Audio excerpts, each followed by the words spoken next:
आमंत्रित कर दिए। सबका यथायोग्य सत्कार कर कहा, हे भविष्यदर्शी विद्वानों विप्रो, आप सब गणना कर यह बताने की कृपा करें कि मेरे भाग्य में कोई संतान है या नहीं है।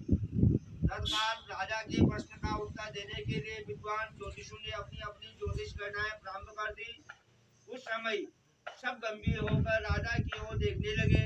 राजा ने कहा, आप लोग संकोच त्याग कर सच्ची बात कहिए। ज्योतिष बोले, हे राजन, आपके प्रश्न का उत्तर प्रसन्नता बढ़ाने वाला नहीं है, फिर भी सत्य को छिपाना नहीं है। आपको बता देना है कि आपके एक अत्यंत रूपवान बुद्धिमान धर्म प्राण कन्या प्राण कन्या उत्पन्न होगी। इसके अतिरिक्त वो भी अपने विवाह के 1 वर्ष बाद विधवा हो जाएगी।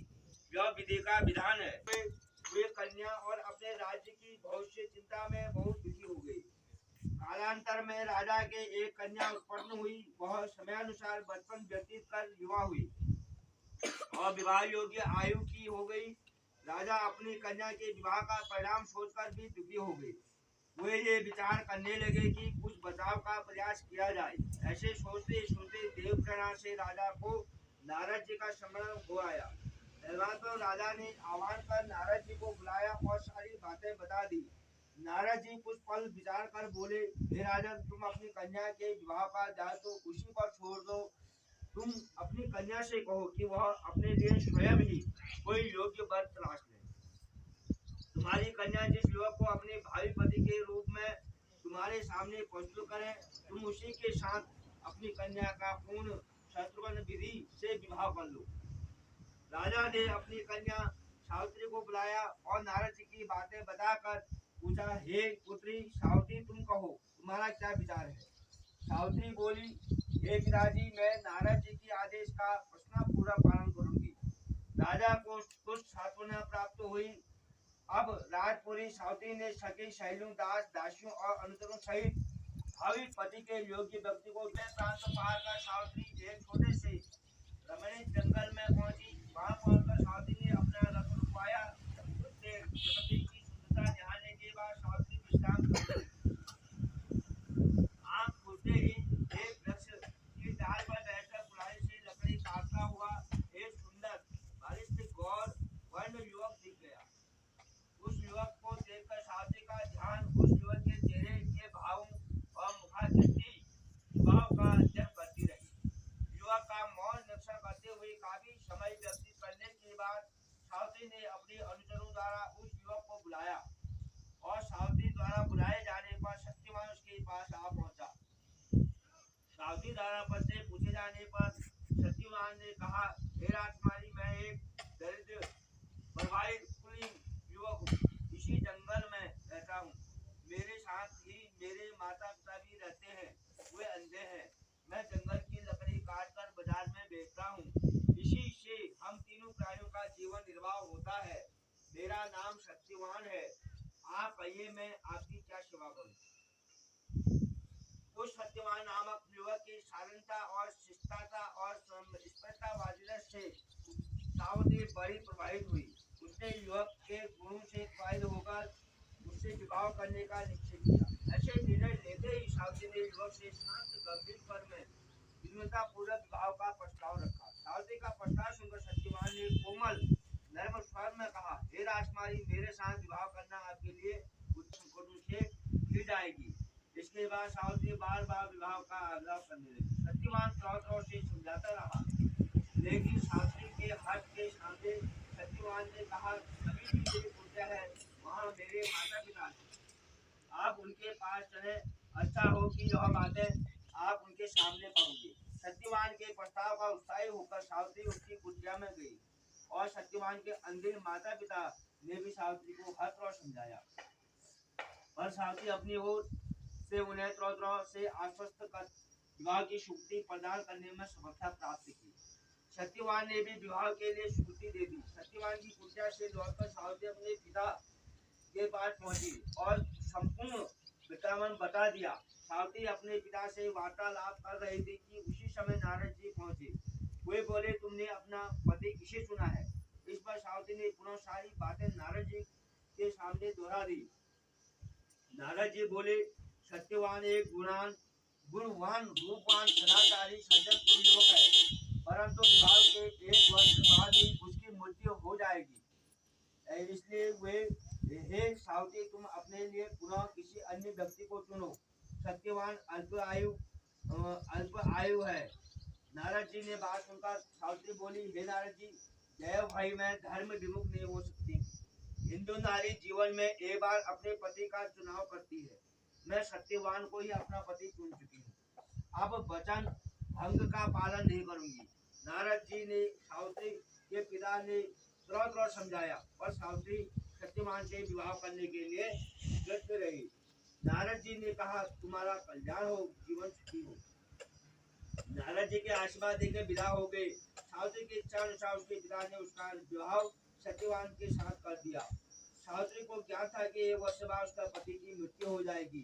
ऐसे में यदि शंकर जी को प्रसन्न कर लिया जाए तो विधि के विधान पर भी विजय पाई जा सकती है, क्योंकि शंकर जी के विषय में प्रसिद्ध है।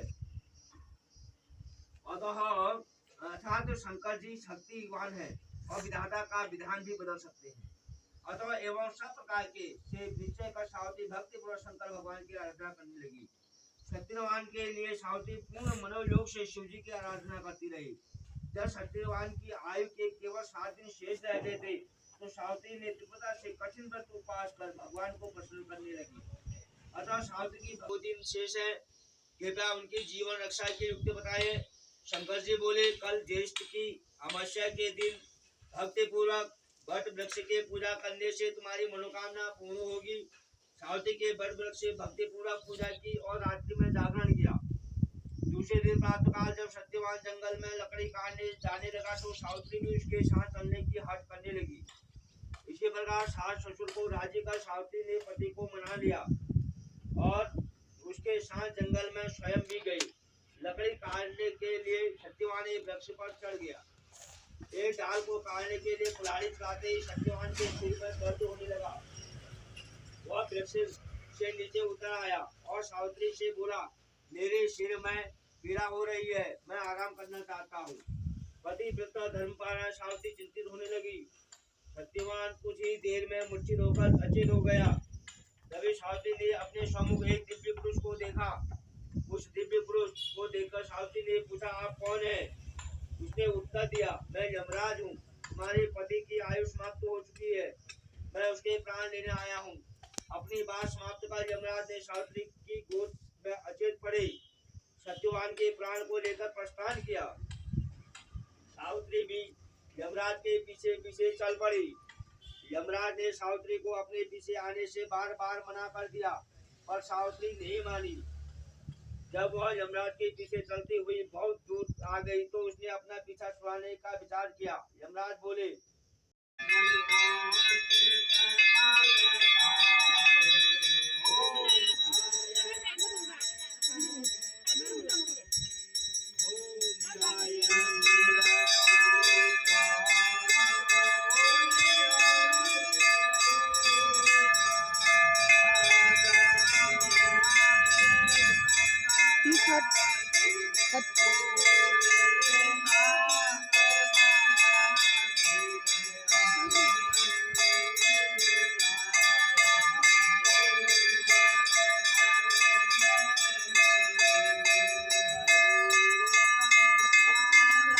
ओ तुम बता अब ऐसे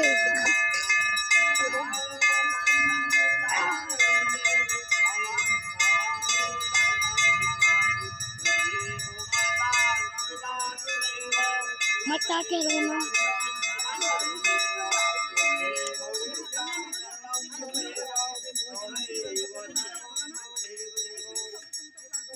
मत क्या रोना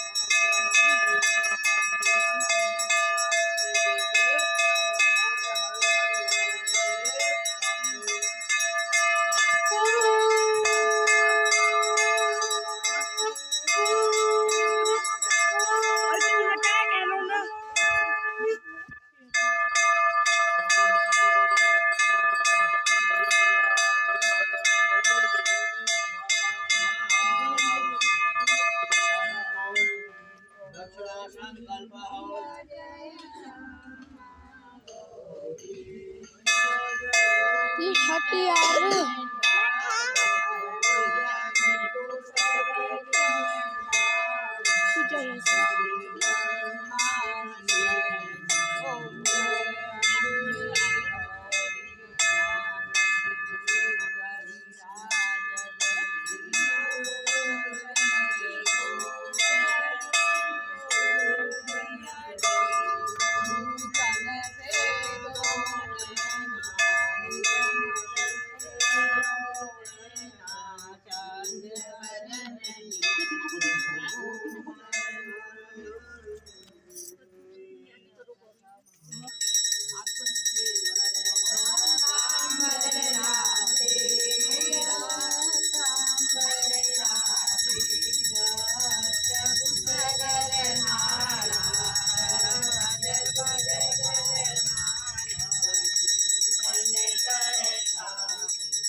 सेवक सुर नर मुनि जन सेवक के रूपहारी ओम जय अम्बे गौरी कानन कुंडल शोभित नासागे मोती मैया नासागे मोती कोटिक चंद दिवाकर कोटिक चंद दिवाकर राजत समज्योति ओम जय अम्बे गौरी सुंबरी सोमबरी लारे महिषासुर धारी मैया महिषासुर धारी रवि लोचन नैना मधुर विलोचन नैना सकिन मन मानी ओम जय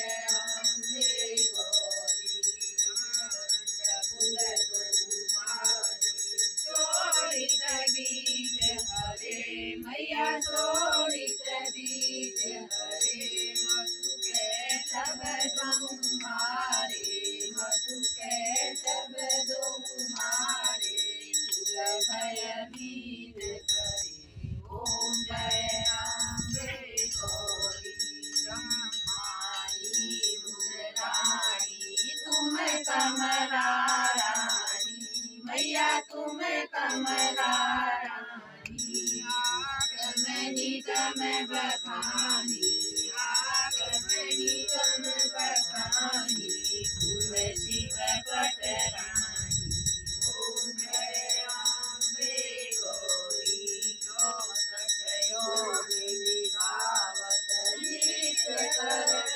भैरो मैया नृत्य करत भैरो बाजत ताल मृदंगा बाजत ताल मृदंगा और बाजत डमरू ओम जय अम्बे गौरी जगती माता तुम ही हो करता मैया तुम ही हरता भक्तन के दुख हरता सुख संपत्ति करता ओम जय अम्बे गौरी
भाजी काय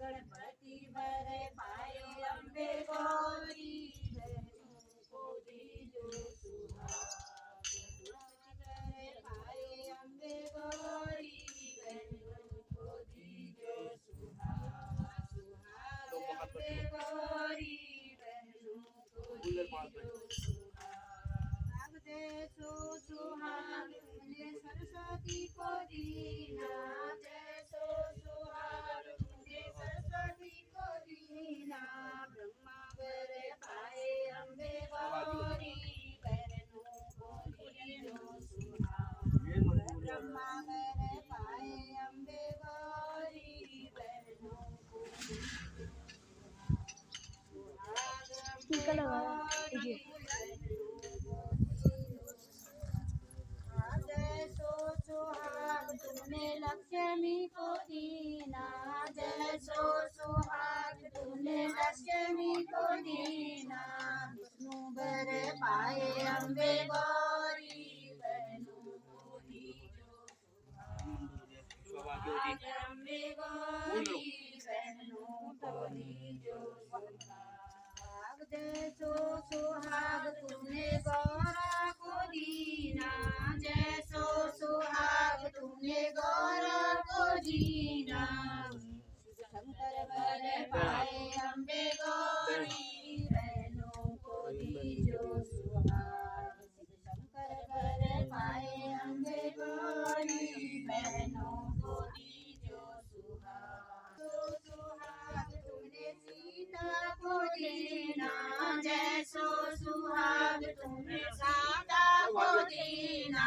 राम भरे पाए अम्बे गौरी बहनों को दीजो सुहाग राम भरे कृष्ण भरे पाए अम्बे गौरी बहनों को दीजो सुहाग सुहाग अम्बे गौरी बहनों को दीजो सुहाग जैसो सुहाग तुमने सावित्री को देना जैसो सुहाग तुमने सावित्री को देना सत्यवान भरे पाए अम्बे गौरी बहनों को दीजो सुहाग सत्यवान भरे पाए अम्बे गौरी बहनों को दीजो सुहाग सुहाग अम्बे गौरी बहनों को दीजो सुहाग याद आती है हमें रघुकुल के सीताराम की रघुकुल के सीताराम की याद आती है हमें रघुकुल के सीताराम